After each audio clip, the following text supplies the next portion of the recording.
મેયરની અધ્યક્ષતામાં નગર પ્રાથમિક શિક્ષણ સમિતિની મળી મહત્વની બેઠક. સરકારી શાળાઓના પડતર પ્રશ્નોના નિરાકરણ માટે યોજાઈ સંકલન બેઠક. બેઠકમાં શિક્ષણ સમિતિના ચેરમેન, ડેપ્યુટી મેયર અને સ્થાયી સમિતિના ચેરમેન રહ્યા હાજર. જર્જરિત જાહેર કરાયેલી શાળાઓની સ્થિતિ અંગે લેવાયો મોટો નિર્ણય. કઈ શાળાનું રિપેરિંગ કરવું અને કોનું ડેમોલિશન્સ તેનો રિપોર્ટ થશે તૈયાર. રિપેરિંગ લાયક શાળાઓનું તાત્કાલિક સમારકામ અને જરૂર જણાય થશે પુનઃનિર્માણ. એક જ બિલ્ડિંગમાં ચાલતી 2 થી 3 શાળાઓના વિદ્યાર્થીઓની મુશ્કેલીઓ કરાશે દૂર.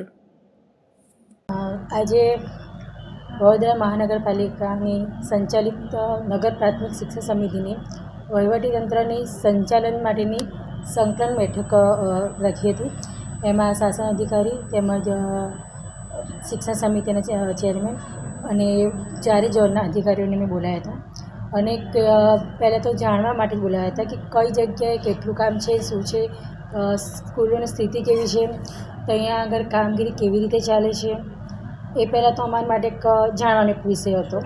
અને જે જર્જરિત માટેની તમે જે વાત કરી છે એ માટે પણ અમે એ લોકો દ્વારા જ અમારે જાણવાનું હતું કે કઈ પરિસ્થિતિ છે ત્યાં અને કયા લેવલ પર કામ કરવું પડે.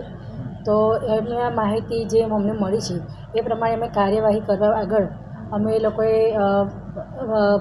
ડેપ્યુટી મેયર તેમજ ચેરમેન વર્ષાબેન અને અમે સાથે એક સંકલન મિટિંગ રાખીને એ ટૉપિક પર અમે ચર્ચા કરી હતી. અને જેમ કે આપણે તો ખબર જ છે કે આદિત્યભાઈ પહેલાં પણ શિક્ષક સમિતિમાં રહી ચૂક્યા છે, એટલે એમને વધારે એવી માહિતી બધી ખબર છે.